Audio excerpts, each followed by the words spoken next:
Hello everyone, welcome to learning twist. तो यह class 7th social science का chapter the age of reorganisation. इसका part 1, 2 और 3 channel पर जा चुका है। लिंक आपको मिल जाएगा उसका डिस्क्रिप्शन बॉक्स में। तो हम इसका जो है पार्ट 4 शूट कर रहे हैं आज, ठीक है। तो इसमें क्या है, इसमें जो है आपको डायनेस्टीज के बारे में बताया गया है कि जो ये रीऑर्गेनाइजेशन का जो एज था, जो समय था, जो पीरियड था, ये कैसे शुरू हुआ, ठीक है। क्या होता है रीऑर्गेनाइजेशन, ठीक है। इसको देखेंगे और कौन कौन सी डायनेस्टीज इसमें आई। पार्ट 1 और 2, 3 में समझाया गया है, ठीक है। पार्ट 4 में हम कुशाना से शुरू कर रहे हैं। जो कुशानाज आए थे, ये कैसे आए, इनका जो एम्पायर था ये कैसे बना, फिर इसका डिक्लाइन कैसे हुआ, ठीक है। इसको चलिए शुरू कर लेते हैं। Okay. The Kushanas originally from central Asia entered India probably in the 2nd century C. Kushanas जो थे सेंट्रल एशिया से थे ओरिजिनली, ठीक है। लेकिन क्या था, इन्होंने जो है 2nd सेंचुरी सी यानी 2nd सेंचुरी कॉमन एरा में जो है इंडिया में प्रवेश किया। Their at its peak their empire extended from central Asia to large parts of the northern India. इस समय में क्या था, इसकी पीक पर था एम्पायर जो था इनका, वो उन्होंने सेंट्रल एशिया से लेकर नॉर्दर्न इंडिया के लार्ज पार्ट्स तक बढ़ा लिया। मतलब एक्सटेंड करते जा रहे थे अपने एरिया को। ये तो एरिया तो एक्सटेंड कैसे करते हैं, जैसे क्या होता था, किसी राज्य पर इन्होंने हमला कर दिया तो उसको अपने अंदर समाहित कर लिया, उसको अपने अंदर मिला लिया, इस तरीके से होता था और वो राज्य भी इनका हो जाता था। तो उसको जो है एक्सटेंड करते जा रहे थे आगे तक। ये their rule mark the period of extensive culture intermixing and had a profound impact on the history of the Indian subcontinent. तो उनका जो शासन करने का जो तरीका था, है ना, तो ये जो पीरियड था इसमें क्या था, बहुत ज़्यादा इंटरमिक्सिंग हुई। मतलब इसमें जो है अलग अलग धर्मों के लोग जो है इंटरमिक्स हुए, एक साथ मिले कि अब भाई वो राजा ऐसे नहीं थे कि हम इस धर्म को ही मानेंगे खाली। क्या बहुत से होते हैं कि हम भाई हमें तो अपना यही धर्म स्वीकार है, हम किसी और को नहीं मानेंगे। लेकिन ये क्या था, ये इंटरमिक्सिंग करते थे कल्चर की, जैसे इन्हें हर धर्म स्वीकार था। And had a profound impact on the history, जिसने कि इस इंडियन सब कॉन्टिनेंट पर एक गहरी छाप छोड़ी, क्योंकि इंटरमिक्सिंग हुई थी यहाँ पर कल्चरल की। तो ये चीज़ बहुत अच्छी लगी थी उस समय में राज्य में। Okay. Carefully observe the massive statue, 1.85 metre height है इसकी। ये मैसिव स्टैचू दे रखा है, ठीक है। तो इसको आप नोटिस कीजिए, ये जो एक हेडलेस स्टैचू है, इसमें जो हेड नहीं है। And notice the clothing, weapon and footwear. और इसकी जो क्लोथिंग है, जो इसके कपड़े हैं, इसका वीपन जो उन्होंने हथियार हाथ में ले रखा है, या फिर जो फुटवेयर है, इसको नोटिस कीजिए। What does it tell us about this figure, इस फिगर के बारे में क्या बताता है। तो this famous headless statue is of king Kanishka. ये जो स्टैचू है ये किंग कनिष्का का ही है, जो कुशाना डायनेस्टीज के थे। Probably the most powerful ruler of the Kushana dynasty, जो कि मोस्ट पावरफुल रूलर थे कुशाना डायनेस्टी के, मतलब सबसे ज़्यादा पावरफुल, सबसे ज़्यादा शक्तिशाली राजा थे ये।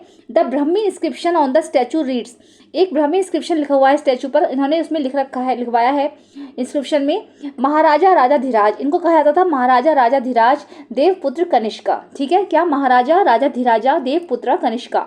दैट इज, इसका मतलब यह है कि द ग्रेट किंग, मतलब बहुत महान राजा, किंग ऑफ किंग्स, राजाओं का भी राजा, सन ऑफ गॉड, गॉड का बेटा, कनिष्का। ये सब जो है ब्राह्मी स्क्रिप्ट में लिखा गया है। ये स्टैचू जो है ये कनिष्का है, ठीक है। चलिए देखेंगे आगे। Observe the coins carefully, who besides the emperor appears on the coin, ठीक है। आप जो क्वाइंस दे रखे हैं उस पर आप देखिएगा, उनको ऑब्जर्व कीजिए carefully. Who besides the emperor के अलावा इसमें आपको और क्या क्या दिख रहा है क्वाइंस पर। तो देखो, ये तो जो है ये वॉरियर है, योद्धा है, ये एम्परर है, ठीक है। ये एम्परर दिखाई दे रहा है और ये शायद कोई धनुष लिए हुए खड़े हैं।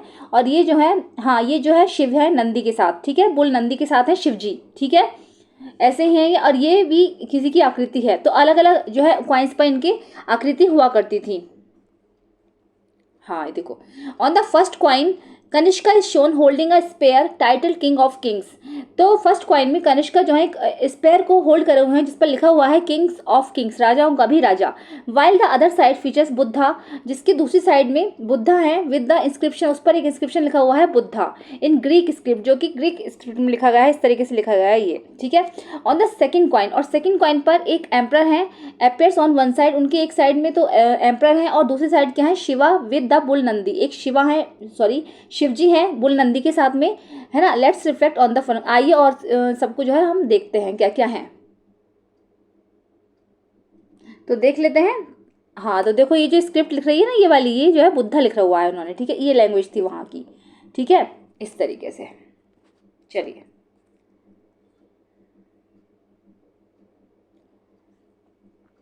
Why would a powerful ruler feature Buddha and Shiva on his coins, क्यों एक शक्तिशाली राजा अपने कॉइन्स पर बुद्धा और शिवा का फोटो रखते थे, क्यों इमेज बनाकर बनवाते थे बुद्धा और शिवा की। What does it say about his values and priorities, उनकी वैल्यूज क्या क्या थी, उनकी प्रायोरिटीज क्या क्या थी। देखो तो शिव जी और बुद्धा का बनाने का यह था कि शिव जी तो एक तो हिंदू धर्म का प्रतीक माने जाते हैं ना, और वो देवता है हिंदुओं के, है ना, हिंदूज के। ऐसे ही बुद्धा ने भी ज्ञान का प्रचार प्रसार बहुत ज़्यादा किया था। उनकी कुछ शिक्षाएं थी, कुछ प्रिंसिपल्स थे जो लोगों को अच्छे लगते थे। Can you find modern examples of such symbolic currency, क्या आप ऐसे किसी सिंबॉलिक करेंसी मतलब मॉडर्न एग्जाम्पल दे सकते हो कुछ। तो देखेंगे आगे। The Kushanas held control over significant section of the silk route, Kushanas का जो कंट्रोल था मतलब कंट्रोल जो था सिग्निफिकेंट सेक्शन था किसका, सिल्क रूट का। यानी कि जो इन्होंने क्या करा था, इन्होंने अपनी रीन के दौरान जब इनका शासनकाल चला था ना, जब इन्होंने रूल किया था, रीन बोलते हैं उसको, ड्यूरिंग देयर रीन, अपने पीरियड में इन्होंने क्या करा था, एक सिल्क रूट का सिग्निफिकेंट सेक्शन बनाया था, इनके कंट्रोल में था। यानी कि सिल्क का व्यापार होता था उस रास्ते से सबसे ज़्यादा। And during trade grew connecting India with other parts of the Asia and the west, जिसकी वजह से क्या था, इनका जो डायनेस्टी थी उसने बहुत ज़्यादा ग्रीव करा, है ना, बहुत ज़्यादा वो फली फूली, और उसने जो है इंडिया के और भी पार्ट्स थे जैसे एशिया और west Asia, parts of Asia and the west से कनेक्शन जोड़ा था। मतलब क्योंकि व्यापार इतना फल फूल रहा था इनका, तो इन्होंने उससे ही कनेक्ट करा था। एक तो उधर से सिल्क आता था, सिल्क जाता था, तो इसीलिए इस पार्ट को सिल्क रूट के नाम से जाना जाता है। Continuing the trend set under the Indo-Greek rulers, Kushana art and architecture exemplified by the Gandhar and Mathura schools of art are celebrated for their fusion of Indian and Greek styles। तो क्या था, लगातार trade होता रहा, तो क्या था, continuing the trend centre under the Indo Greek rulers, जो इंडो ग्रीक रूलर्स थे उनके मतलब अंडर में, उनके सुपरवाइजन में जो ये ट्रेड था बहुत अच्छा सा फैला। कुशानास में क्या हुआ था, आर्ट और आर्किटेक्चर का बोलबाला रहा, मतलब वहाँ पे बहुत अच्छी कलाकारी होती थी, आर्किटेक्चर्स के नमूने बहुत मिलते थे, जिससे कि जो गांधार और मथुरा स्कूल्स ऑफ आर्ट बहुत ज़्यादा बने। गांधार कला थी, मथुरा की कला थी, ठीक है, तो ये स्कूल्स ऑफ आर्ट्स वहाँ पर बहुत ज़्यादा स्थापित हुए। Art celebrated for their fusion of Indian and Greek style, जो कि इंडियन और ग्रीक स्टाइल में जो है मतलब सेटल हुए, ठीक है, स्टाइल करे गए। जैसे क्या होता है, क्योंकि इनका जो व्यापार था ना वो फल फूल रहा था पार्ट्स ऑफ एशिया और वेस्ट में, तो इंडो ग्रीक स्टाइल में इनकी जो आर्ट और आर्किटेक्चर देखने को मिलता है। The sculptures feature a variety of deities reflecting the peaceful coexistence of various schools of thought. इनके जो स्कल्पचर्स थे ना, जो इनके नमूने होते हैं, जो इनकी मूर्तियाँ वगैरह थी, उसमें देवी देवताओं की विविधता थी, देवी देवताओं की फोटोज उसमें देखने को मिलती थी, और जगह जगह जो है स्कूल्स ऑफ थॉट्स बहुत सारे खोले गए थे। दिस एरा सा the rise of representation of deity, ये एक ऐसा एरा था जिसमें कि देवताओं को रिप्रेजेंट किया गया था, जैसे कि सूर्य और द सन गॉड, जैसे कि सूर्य हो गया या फिर गॉड सन, है ना, which looked more similar to human, जो कि बिल्कुल ह्यूमन्स के ऐसे बनाते थे, उनकी आकृतियाँ, उनके नमूने कि जो बिल्कुल मनुष्य की तरह दिखते थे। And the increase in the development of religious art, और इससे क्या हुआ था, इससे जो है रिलीजियस आर्ट जो था, जो धार्मिक कला थी ना, उसका बहुत ज़्यादा विकास हुआ, बहुत ज़्यादा उसका बोलबाला रहा, बहुत ज़्यादा उसमें बढ़ोतरी हुई। Laying the groundwork for later temple architecture in the subcontinent, इसीलिए इस सब कॉन्टिनेंट में बहुत सारे मंदिर भी डेवलप हुए, मंदिरों में बहुत सारे अच्छे जो नमूने, अच्छी अच्छी मूर्तियाँ जो है स्थापित की जाने लगी। The Gandhara style which emerge in the western regions of Punjab, Gandhara style जो था, जो कि पंजाब के वेस्टर्न रीजन में बहुत ज़्यादा फला फूला। Blended Greco Roman elements with Indian feature, जिसमें कि क्या था, बहुत ज़्यादा ग्रीको रोमन एलिमेंट्स देखने को मिलते थे, मतलब थोड़े ग्रीक के भी और रोमन के भी। तो most sculptures and artefacts from the tradition were crafted in intricate detail from grey black schist stone, जितने भी स्कल्पचर होते थे ना, मूर्ति वगैरह जो होती थी, जो मूर्तियाँ, हाँ, स्कल्पचर जो होते थे, नमूने जो होते थे, उनकी ज़्यादातर वो ब्लैक स्किस्ट स्टोन में देखने को मिलते थे, ठीक है। इन particular sculptures produce many like Buddha images, और ज़्यादातर क्या था उनमें, ज़्यादातर क्या होता था, जितने भी स्कल्पचर्स होते थे पर्टिकुलर जितने भी थे, वो अधिकतर बुद्धा की मूर्तियाँ बनाते थे with realistic anatomy and flowing robes, ठीक है, जिसमें क्या होता था, बहुत ज़्यादा रियलिस्टिक एनाटॉमी, मतलब बिल्कुल रियल लगती थी वो देखने में, आपको बिल्कुल रियल लगेंगी, एंड फ्लोइंग रोप्स, और रोप्स भी उसमें बहुत ज़्यादा देखने को मिलते थे। यानी कि उनके जो कपड़े होते थे ना, कपड़े ज़्यादा अच्छे उसमें दिखते थे, कि मतलब बिल्कुल उभरे उभरे पैटर्न में होते थे, इससे लगता था कि हाँ भाई कितना अच्छा नमूना है ये। तो इस तरीके से फ्लोइंग रोप्स देखने को मिलती थी, और ब्लैक स्टोन के बने होते थे, जैसे कि यह है head of Bodhisattva of future Buddha, ठीक है, ये हेड है बोधिसत्वा का, from the Gandhara school of art, जो कि गांधा स्कूल ऑफ आर्ट से लिया गया है। Note the fusion of Indian and Greek features, जरा देखिए इसमें इंडियन और ग्रीक फीचर्स, देखो इंडियन फीचर्स में कितना अच्छा फेस दे रखा है ना, और ग्रीक के हिसाब से इनकी जो हेड है उस पर जो क्राउन है उस पर कितने अच्छे कपड़े टाइप के पहनाए गए हैं, मतलब फ्लोइंग रोप्स देखने को मिलती थी। तो गांधार चित्रकला का ही ये नमूना है। Do you know where Gandhara is तो आपको पता है गांधार कहाँ पर है? Does it remind you of a character from the epic Mahabharata? तो आपको ये भी पता होगा कि आप में इसमें महाभारत जो है, एपिक जो है महाभारत, उसमें एक जो है ये कैरेक्टर था गांधार का, ठीक है। इससे याद हो जाएगा आपको गांधार कहाँ पर है, ठीक है। चलिए आगे देख लेते हैं। गांधारी थी ना उसमें, गांधार नरेश की पुत्री थी वो, ठीक है। चलिए अगर आपने देखा होगा तो हम आगे देखेंगे। आगे क्या है, इस पेज पर दे रखा है some of the trade routes of the ancient world. कुछ ट्रेड रूट्स दे रखे हैं। The network marked in green shows the silk route. Green में जो दिखा रखा है वो सारा सिल्क रूट है, connecting China with the Mediterranean world and passing through Central Asia, Persia, ठीक है। ये रहा ग्रीन में जितना भी है, ये जो है सिल्क रूट है सारा, ठीक है। चाइना में सबसे ज़्यादा होता था पहले, चाइना से कनेक्ट हुआ था ये, चाइना में सबसे ज़्यादा सिल्क रूट का व्यापार होता था, सिल्क का, sorry. Main route of silk road, green वाला main route of silk road है, ये रहा चाइना, चाइना से कनेक्ट हुआ था ये। और ये जो रेड वाले हैं other caravan routes important centres, ठीक है। ये अदर जो कैरावैन रूट्स के इंपॉर्टेंट सेंटर हैं। आगे देखेंगे तो देखो गांधार स्कूल ऑफ आर्ट के बारे में हमने पढ़ा। यह है Mathura style developed in the Mathura region of present day Uttar Pradesh. ऐसे ही मथुरा स्टाइल मथुरा आर्ट का भी डेवलपमेंट हुआ था, उसमें बहुत ज़्यादा स्कूल ऑफ आर्ट्स बने थे, ठीक है, जो कि अभी प्रेजेंट में उत्तर प्रदेश में है ना, district Indian style. Unlike the Gandhara style की तरह नहीं, it primarily use red sandstone. इसमें क्या था, रेड सैंडस्टोन का यूज़ होता था, है ना, रेड सैंडस्टोन से बनी होती थी इसमें मूर्तियाँ। और क्या था, less influence from Greco Roman aesthetics. इसमें जो ग्रीको रोमन एस्थेटिक्स थोड़ा सा कम देखने को मिलता था। This art form is known for its depiction of Indian deities. और ये आर्ट जो जानी जाती थी इंडियन डेटीज के लिए जानी जाती थी, मतलब इसमें देवी देवताओं की मूर्तियाँ बहुत अद्भुत बनती थी, इंक्लूडिंग कुबेर। इसमें कौन कौन से बनाते थे, कुबेर होते थे इसमें, Lakshmi, Shiva, Buddha, yakshas and yakshinis, and generally produce fuller figures with smooth modelling. और बिल्कुल इतना अच्छा बनाते थे, इनकी जो मॉडलिंग थी बहुत ज़्यादा स्मूथ होती थी और बिल्कुल इनकी फिगर जो थी बिल्कुल फुल्ली दी जाती थी, मतलब बहुत हिसाब से बहुत अच्छे से की जाती थी। देखिएगा ये कुबेर की मूर्ति है, गॉड ऑफ वेल्थ, जिनको कि धन का देवता कहा जाता है, from the Mathura school of art, जिनको कि मथुरा स्कूल ऑफ आर्ट से लिया गया है। Did you miss the prominent moustache? The moustache is a distinguishing feature of some Indian sculptures, ठीक है। चलिए now that you are familiar with the basic characteristics of the Mathura and Gandhara styles of art. अब आप जो है अच्छे से जान गए होंगे कि मथुरा आर्ट में और गांधार आर्ट में क्या फ़र्क है। Study the pictures of artefacts given in figure 6.27 on the right page and try to identify which school of art each artefact belongs to. कुछ पिक्चर्स दे रखी है, उनको आप बताइए मथुरा से हैं रिलेटेड है या फिर वो गांधार से रिलेटेड है।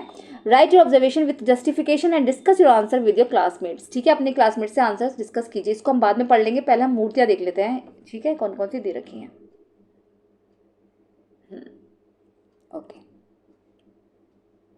चलिए तो फर्स्ट वाली देखेंगे। फर्स्ट वाली जो है गांधार चित्रकला का नमूना है, क्योंकि मैं बताती हूँ इसमें जो वस्त्र है ना, रोप्स दिखाई गई हैं बिल्कुल उभरी उभरी हैं। ऐसा ही ये भी गांधार है, ये मथुरा की है क्योंकि ये रेड सैंडस्टोन से बनी हुई है, ठीक है।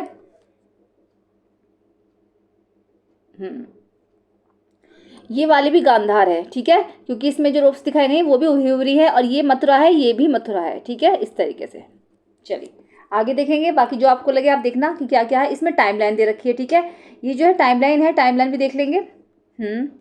टाइमलाइन में जैसे क्या है तो देखो, सबसे पहले बीसी अगर लगाएं 200 BC पुष्यमित्र संघ आए, उसके बाद खरावेला, ये पुष्यमित्र संघ, फिर खरावेला, ठीक है, इस तरीके से। और शंगाज आए 6 फिर इंडो ग्रीक्स का यहाँ पर वो हुआ, फिर शकाज आए, इस तरीके से सातवाहन भी आए यहाँ पर, है ना। यहाँ पर जो है देखो कुशानस डायनेस्टी जैसी आई तो इसके सबसे जो पॉपुलर आए थे कनिष्क थे, सबसे ज़्यादा पावरफुल थे, है ना। इनका इसके बाद करिकाला इस तरीके से आए, ठीक है। तो ये जो है टाइमलाइन दे रखी है, इसको आप देख लेना। चलिए हम पहले जो पैराग्राफ रह गया इसको कंप्लीट करते हैं। ये जो सारी डायनेस्टीज़ हैं मैं उसके बारे में बता चुकी हूँ आपको, पार्ट 1, 2, 3 में सब बता चुकी हूँ, ये पार्ट 4 है इसका, ठीक है। चलिए despite the political conflicts and power struggles, अब जगह जगह जो पॉलिटिकल कॉन्फ्लिक्ट्स चल रहे थे, जगह जगह षड्यंत्र चल रहे थे, राजनीतिक जो ये झगड़े हंगामे हो रहे थे, है ना, दंगा फसाद हो रहे थे, और पावर स्ट्रगल्स चल रहे थे। तो the period saw remarkable cultural exchange and assimilation, तो इस पीरियड में क्या हुआ था, बहुत ज़्यादा कल्चरल एक्सचेंज हुआ था, मतलब इंटरमिक्सिंग हुई थी ना कल्चरल की, तो बहुत ज़्यादा इसमें जो ये जो था यादगार पल था, ये यादगार रह गई थी ये चीज़ की, कल्चरल एक्सचेंज बहुत ज़्यादा इसमें हुआ।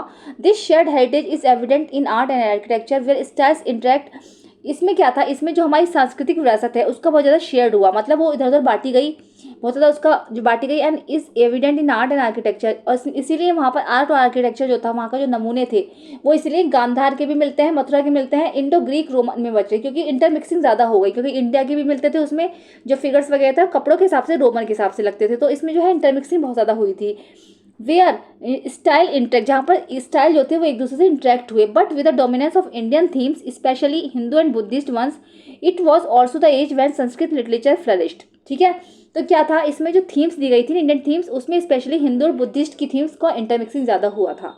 It was also the age, ये वही युग था जब संस्कृत लिटरेचर का बोलबाला रहा, वो ज़्यादा संस्कृत जो है लिटरेचर, संस्कृत भाषा का ज़्यादा बोलबाला रहा, with in particular the composition of major Indian text such as the Mahabharata. इसीलिए जो बहुत बड़ा ग्रंथ है महाभारत, ठीक है, उस वो संस्कृत लैंग्वेज में लिखा गया, and the Ramayana refer to the chapter unity in diversity or many in the one in your grade six की जो टेक्स्ट बुक है उसमें आपने देखे होंगे, दो चैप्टर्स ये सब संस्कृत लैंग्वेज में लिखे गए। महाभारत और रामायण जो है बड़े बड़े महाकाव्य का निर्माण हुआ। Recognising this connection encourage us to view this tapestry of the past. ये जो कनेक्शन है ना, ये जो पास्ट की चीज़ें दिखाई गई हैं, पास्ट की जो डायनेस्टीज़ के बारे में बताया गया, ये हमें कनेक्ट करता है, हमें एनकरेज करता है, not as confine to any one kingdom, किसी भी एक राज्य के बारे में नहीं। अगर दिखाया गया तो ऐसा नहीं है कि इसमें सिर्फ किसी भी एक राज्य का वर्णन है, किसी भी एक डायनेस्टी का वर्णन नहीं, तो ये हमें एनकरेज करता है, but as a dynamic process that works through interaction and assimilation over time. बल्कि ये हमें बताता है कि समय के साथ साथ कैसे कैसे जो है एजिमिनेशन हुआ, कैसे इंटरेक्शन हुआ, यानी जो कल्चर थे वो कैसे एक दूसरे के साथ मिक्स हुए, कैसे नए नए बदलाव हुए, कैसे कोई एम्पायर आया वो डिक्लाइन हुआ, उसके दूसरा उसके बाद आया, कैसे कोई राज्य का डिक्लाइन हुआ, कैसे नया आया, ये सब इसमें जो दिखाया गया है एक डायनेमिक प्रोसेस है, कभी ना खत्म होने वाला प्रोसेस है, जिसमें हमें बताता है समय के साथ साथ ये जो सारे बदलाव हुए हैं समय के साथ साथ ही होने थे। तो ये हमें ये दिखाता है और हमें एनकरेज करता है, ठीक है, हमारी सांस्कृतिक विरासत को सहेजे हुए है ये। ठीक है, चलिए, तो चैप्टर तो हो चुका है आपका कंप्लीट, है ना। तो बिफोर वी मूव ऑन, इसको पढ़ने से पहले हम थोड़ा सा और देख लेंगे, मतलब मूव ऑन करने से पहले, जाने से पहले, ठीक है, कुछ समरी है उसको देख लेंगे, बाकी क्वेश्चन आंसर हम देखेंगे नेक्स्ट वीडियो में, है ना। तो फर्स्ट है the period after the disintegration of the Maurya empire was characterised by the emergence of many big and small kingdom across the subcontinent. क्या था, सब कॉन्टिनेंट में बहुत छोटे बड़े बहुत सारे किंगडम्स भी आए। मौर्य एम्पायर का जब डिसइंटीग्रेशन हुआ, जब मौर्य एम्पायर था लास्ट, उसके बाद जब उसका डिक्लाइन हुआ तो बहुत सारे छोटे बड़े जो है कई सारे राज्य बने। The internal conflicts were coupled with foreign invasion. Internal झगड़े तो वहाँ पर हो ही रहे थे, जैसे राज्यों में क्या था इंटरनल कॉन्फ्लिक्ट्स फैल रहे थे, उससे भी बाहर अगर देखें तो बाहरी जो लोग थे, विदेशी ताकतें जो थी, उन्होंने भी हम पर हमला किया। इसकी वजह से जो है रीऑर्गेनाइजेशन हुआ, ठीक है, इसकी वजह से भी हुआ अगर माना जाए तो।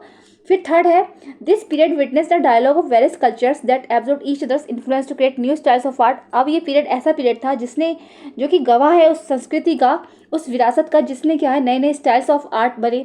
आर्किटेक्चर का युग आया, इसमें आर्ट का युग आया, और कॉइनेज, इसमें ही सिक्के जो करेंसी थी वो बनाई गई, सबने अपने अपने अलग अलग कॉइन्स दिए, with ultimately dominance of Indian themes and flourishing Sanskrit literature. और इस युग में ही, इस पीरियड में संस्कृत लिटरेचर का बोलबाला रहा। संस्कृत मतलब बहुत ज़्यादा फली फूली। This time was also marked by remarkable developments in trade activity. और ये वही टाइम था जिसमें बहुत ज़्यादा डेवलपमेंट्स हुए, किसमें, ट्रेड एक्टिविटीज़ में, मतलब व्यापार जो थे वो भी बहुत ज़्यादा फले फूले, both internal and external, export import दोनों होते थे, तो इंटरनल लेवल पे भी और एक्सटर्नल लेवल पे जो व्यापार था वो भी बहुत ज़्यादा फला फूला। ठीक है, तो द एज ऑफ रीऑर्गेनाइजेशन ऐसे ही हुआ था, ऐसे ही इसी पीरियड में जो है रीऑर्गेनाइजेशन होना शुरू हुआ। ठीक है, अब तो क्वेश्चन और आंसर आ गए हैं इसमें, ये हम नेक्स्ट वीडियो में कवर करेंगे। ठीक है, चलिए, तो वीडियो हो चुकी है आपकी खत्म। कैसी लगी है वीडियो ज़रूर बताइए, पसंद आई है तो उसको लाइक करिए, चैनल में फर्स्ट टाइम विजिट कर रहे हैं तो प्लीज़ सब्सक्राइब करिए, साथ में बेल आइकन प्रेस करिए। मिलते हैं नेक्स्ट वीडियो में, थैंक यू सो मच।